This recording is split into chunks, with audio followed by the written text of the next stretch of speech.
মুখে দিলেই আঙ্গুল চেটে খাওয়ার মতো নতুন স্বাদ গ্যারান্টি দিচ্ছি। দেখার সাথে সাথেই বানিয়ে খাওয়ার ইচ্ছা হবে। গমের আটা দিয়ে পাগল করে স্বাদের ব্রেকফাস্ট রেসিপি আজকে আমি শেয়ার করেছি। তো হ্যালো এভরিওয়ান, সবাই কেমন আছো? আমি টুম্পা। আজকে তোমাদেরকে খুবই দারুণ টেস্টি হেলদি ব্রেকফাস্ট তৈরি করে দেখাবো। তোমরা এই রেসিপিটা ডিনারও বানিয়ে নিতে পারো। একদমই কম সময়ের মধ্যে সহজভাবে কিন্তু তৈরি হয়ে যায়। খেতে কিন্তু সত্যি দারুণ টেস্টি আর খুবই মজার হয়। আশা করছি আমার আজকের রেসিপি সবারই ভীষণ ভীষণ ভালো লাগবে। তো যদি একটু ভালো লেগে থাকে তাহলে বলছি প্লিজ একটা লাইক করে দিও আর আমার চ্যানেলটাকে সাবস্ক্রাইব করে দিও। তো চলো রেসিপিটা দেখে নাও। সম্পূর্ণ ভিডিও দেখো, স্কিপ করে দেখলে কিন্তু বুঝতে পারবে না আমি আজকে কি তৈরি করেছি। প্রথমে দেখো এখানে আমি আটা নিয়েছি। আটার মধ্যে আমি দিয়েছি পরিমাণ মতো লবণ। লবণটা এখন ভালো করে আটার সাথে মিশিয়ে নিতে হবে। মেশানো হয়ে গেলে এর মধ্যে অল্প অল্প করে জল দিয়ে একটা ডো তৈরি করে নিতে হবে। রুটি বানাতে যেরকম আটাটা মাখা হয় সেরকম করেই কিন্তু আটাটাকে মাখতে হবে। প্লিজ তোমরা সম্পূর্ণ ভিডিও দেখো, স্কিপ করে দেখলে কিন্তু বুঝতে পারবে না কি রেসিপি আজকে আমি তৈরি করেছি। আর রেসিপিটা কিন্তু সত্যি দুর্দান্ত মজার আর খুবই টেস্টি। সম্পূর্ণ ভিডিও দেখার পর কিন্তু তোমাদের সত্যি ইচ্ছা করবে বানিয়ে খেতে। এই রেসিপিটা কিন্তু খুবই দারুণ টেস্টি আর খুবই হেলদি রেসিপি। তো দেখো আমি কিন্তু অল্প অল্প করে নর্মাল জল দিয়ে আটাটাকে মেখে নিচ্ছি। এভাবে কিন্তু অল্প অল্প জল দিয়ে আটাটাকে মেখে নিতে হবে। আটাটা মাখা হয়ে গেলে একটু সময় এভাবে একটু মথে নিতে হবে, তাহলে কিন্তু বেশি ভালো হবে। তো দেখো আমি কিন্তু একটু সময় মথে ভালো করে ডোটা তৈরি করে নিয়েছি। এখন এই ডোটা ঢাকনা দিয়ে সাইডে রেখে দিচ্ছি। তারপর আমি একটা মিক্সিং বোলের মধ্যে নিয়েছি 3টা ডিম। ডিমের পরিমাণটা তোমরা চাইলে আরও বাড়িয়েও নিতে পারো। তারপর এই ডিমের মধ্যে দিয়েছি আমি 1 চামচ কুচানো পেঁয়াজ। তারপর 1 চামচ দিয়েছি আমি ধনিয়া পাতা। এখন দিয়ে দিচ্ছি আমি পরিমাণ মতো লবণ। তারপর দিয়েছি লঙ্কার গুঁড়া, অল্প করে দিয়ে দিচ্ছি জিরার গুঁড়া। তারপর এখন দিয়ে দিতে হবে 2 চামচ বেসন। ছোট 4 চামচের 2 চামচ বেসন আমি দিয়েছি। দেওয়ার পর এখন কিন্তু সব কিছু ভালো করে মিশিয়ে নিতে হবে।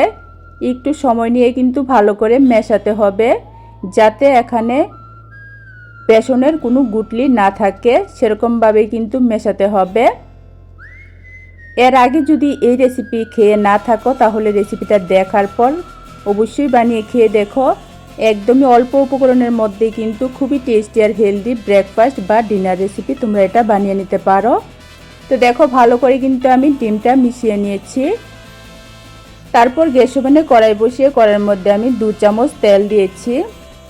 তেলটা গরম হয়ে যাওয়ার পর দিয়েছি মিডিয়াম সাইজের 2টা কুচানো পেঁয়াজ। এখন এই পেঁয়াজটাকে কিন্তু একটু হালকা লাল করে ভেজে নিতে হবে। তো দেখো পেঁয়াজটা কিন্তু এরকম একটু হালকা লাল করে আমি ভেজে নিয়েছি। এখন এই পেঁয়াজের মধ্যে দিয়ে দিতে হবে 2 থেকে 3টা কাঁচা লঙ্কা কুচি। তারপর দিয়ে দিচ্ছি আমি টমেটো আদা রসুন পেস্ট। একটা মিডিয়াম সাইজের টমেটো আর কিছুটা আদা রসুন আমি একসাথে মিক্সিং জারে পেস্ট করে নিয়েছি। এখন এই পেস্টটা কিন্তু একটু সময় ভেজে নিতে হবে, যতক্ষণ পর্যন্ত না আদা রসুনের কাঁচা গন্ধটা চলে যায়। তো দেখো টমেটোর পেস্ট দেওয়ার পর আমি একটু সময় ভেজে নিয়েছি। এখন দিয়ে দিতে হবে কিছু গুঁড়া মশলা। প্রথমে দিয়েছি আমি পরিমাণ মতো লবণ, তারপর দিয়েছি লঙ্কার গুঁড়া। এখন কালারের জন্য দিয়েছি হলুদের গুঁড়া। তারপর আধা চামচ দিয়েছি ধনিয়ার গুঁড়া, আধা চামচ দিয়েছি আমি জিরার গুঁড়া। তারপর আধা চামচ নিয়েছি আমি মিট মশলা। মিট মশলার পরিবর্তে তোমরা এখানে গরম মশলার গুঁড়াও দিতে পারো। এখন অল্প করে একটু জল দিয়ে এই সব মশলাগুলিকে একটু ভালো করে সময় নিয়ে কষাতে হবে। এখানে মশলাটা কষানো যত ভালো হবে রেসিপিটা কিন্তু ততই বেশি ভালো হবে। তো দেখো গ্যাসের আঁচটা মিডিয়ামে রেখে আমি একটু সময় নিয়ে মশলাটাকে কষিয়ে নিয়েছি। মশলার থেকে কিন্তু তেল ছেড়ে দিয়েছে। এ পর্যায়ে এই মশলার মধ্যে দিয়ে দিতে হবে ডিম আর বেসনের মিশ্রণটা। আগে থেকেই যে ডিম আর বেসনের মিশ্রণটা তৈরি করে রেখেছিলাম সেটাকে একটু নাড়াচাড়া করে তারপর কিন্তু এভাবে কড়ার মধ্যে ছড়িয়ে দিতে হবে। দেওয়ার পর গ্যাসের আঁচটা একদম কমিয়ে তারপর ঢাকনা দিয়ে 5 মিনিটের জন্য বসিয়ে রাখতে হবে। এর আগে যদি এরকমভাবে ডিমের রেসিপি বানিয়ে না খেয়ে থাকো তাহলে একবার অবশ্যই বানিয়ে খেয়ে দেখো, আর কমেন্ট করে অবশ্যই জানিও এই নতুন ধরনের ডিমের রেসিপিটা কে কে তোমরা খেয়েছো। যদি না খেয়ে থাকো তাহলে আমার কথা শুধু একবার বানিয়ে খেয়ে দেখো, সত্যি বলছি ভীষণ টেস্টি আর খুবই মজার হয়। তো দেখো গ্যাসের আঁচটা আমি 5 মিনিট কমিয়ে বসিয়ে রেখেছিলাম। 5 মিনিট পর ঢাকনাটা উঠিয়ে এভাবে দেখো ডিমটাকে আমি কেটে দিয়েছি। এভাবে কেটে দেওয়ার পর এখন হালকা করে নাড়াচাড়া করে উল্টে দিতে হবে। একদম হালকা হাতে কিন্তু এটাকে নাড়াচাড়া করে উল্টাতে হবে যাতে ডিমের পিসগুলি ভেঙে না যায়। নাড়াচাড়া করে দেওয়ার পর এখন আবারও অল্প করে জল দিয়েছি। দেওয়ার পর এখন ঢাকনা দিয়ে একদম লো আঁচে আরও 2 মিনিট বসিয়ে রাখতে হবে। এদিকে দেখো আমি একটা বাটির মধ্যে 2 চামচ দই নিয়েছি। দইয়ের মধ্যে আমি দিয়েছি 1 চামচ কাসুরি মেথি।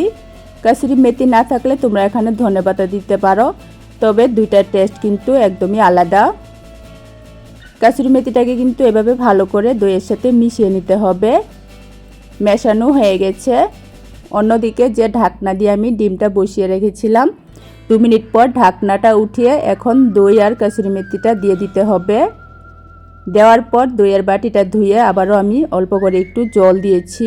এই রান্নাটা কিন্তু মাখা মাখা হবে, আর যেহেতু এর মধ্যে বেসন দেওয়া আছে ঝোলটা একটু বেশি রাখবে কারণ বেসন কিন্তু জলটা টেনে নেয়। এখন দইয়ের মিশ্রণটা দেওয়ার পর এভাবে একটু ভালো করে নাড়াচাড়া করে মিশিয়ে নিতে হবে। মেশানো হয়ে গেলে আবারও এটা ঢাকনা দিয়ে 2 মিনিটের জন্য বসিয়ে রাখতে হবে। তো দেখো আমি ঢাকনা দিয়ে মিডিয়াম আঁচে 2 মিনিটের জন্য বসিয়ে রেখেছিলাম। রান্নাটা কিন্তু পুরোপুরি কমপ্লিট হয়ে গেছে। একবার অবশ্যই কমেন্ট করে জানিও এভাবে ডিমের রেসিপি তোমরা কে কে খেয়েছো। যদি না খেয়ে থাকো তাহলে বানিয়ে খেয়ে দেখো, একদমই নতুন রেসিপি, খুবই টেস্টি হয়। ভাত, রুটি, পরোটা সব কিছুর সাথেই কিন্তু জমিয়ে খাওয়া যায়। সত্যি বলছি খুবই দারুণ একটা ডিমের রেসিপি। একবার অবশ্যই আমার মতো করে বানিয়ে খেয়ে দেখো। তো ডিমের রেসিপিটা বানিয়ে নেওয়ার পর এখন আমি রুটিগুলি তৈরি করব।